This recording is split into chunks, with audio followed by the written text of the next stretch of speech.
OBC को लेकर के सुप्रीम कोर्ट का एक बहुत बड़ा फैसला आया है। हर ओबीसी के बच्चे को इसको ध्यान से सुनना चाहिए। ओबीसी में 2 चीज़ें होती हैं, एक क्रीमी लेयर और एक नॉन क्रीमी लेयर। जो क्रीमी लेयर होता है बच्चों, उसको जनरल की तरह ट्रीट किया जाता है, अर्थात उसको ओबीसी का कोई फ़ायदा नहीं मिलता। और जो नॉन क्रीमी लेयर होता है, उसको ओबीसी के एज में भी छूट मिलती है और ओबीसी का जो और बेनिफिट कट ऑफ वगैरह में होते होंगे, वो सब भी मिलते हैं।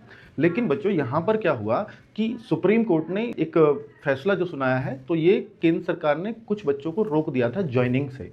यूपीएससी में इन बच्चों के करीब 100 के आसपास ये बच्चे थे, अलग-अलग जो है सालों में ये चयनित हुए थे। इन 100 बच्चों को इसलिए रोक दिया क्योंकि जो क्रीमी लेयर है, सरकार मानती है 1993 में एक नियम बनाया था कि अगर कोई किसी के माता-पिता की इनकम 8 लाख रुपए सालाना से अगर ज़्यादा है, तो फिर वो क्रीमी लेयर में आ जाएगा।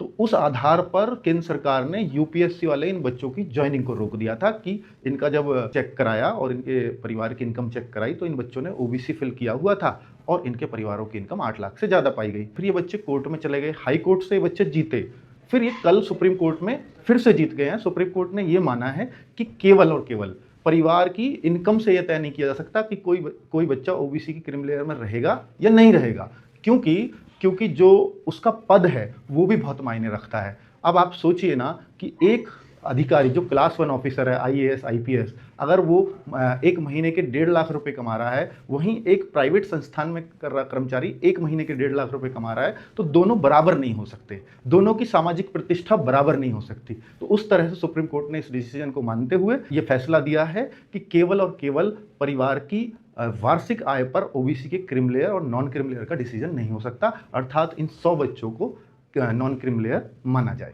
तो उस तरह से इन बच्चों को काफ़ी राहत मिली और ये केस ओबीसी को और थोड़ा स्पष्ट करते हुए सामने आया है। Thank you.